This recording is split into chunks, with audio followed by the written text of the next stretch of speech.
বাজার নিয়ে আসছি, দেখতে থাকো আমি কি কি নিয়ে আসছি। আজকে হঠাৎ করে বাজারে এত কিছু কেন? সব নাতি জামাইরা খাবে আমার। বলছে নাতি জামাই না মেয়ে। মেয়েদের কথা বলছো না তো? কি কি নিয়ে আসলে গো আজকে? দাঁড়াও দেখাচ্ছি। চিকেন এনেছো নাকি? ও বাবা, চিকেন এনেছে। এই যে হচ্ছে চিকেন, আর এইদিকে কি? এটা হচ্ছে চিংড়ি মাছ। চিংড়ি মাছ কেন? তারপরে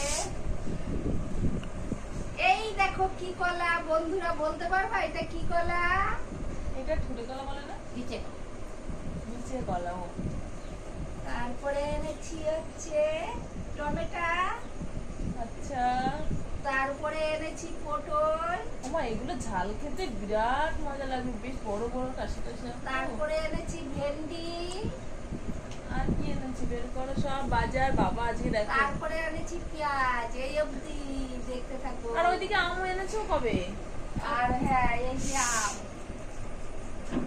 এই দেখো বন্ধুরা, হলুদ আম। কারা খাবে বন্ধুরা? চলে আসো আমার বাড়ি খেতে। বেশ সুন্দর আম সুন্দর বলো। আম। ওমা, কতটা চিংড়ি মাছ এখানে? 300 গ্রাম। দেখি, চিংড়িগুলো টাটকা। 300 গ্রাম চিংড়ি মাছ। ও, আর ওইখানে মাংস কতটা? মাংস আনিছি কম এনেছি, 200 টাকা। ও, 200 টাকা তো হবে সবার?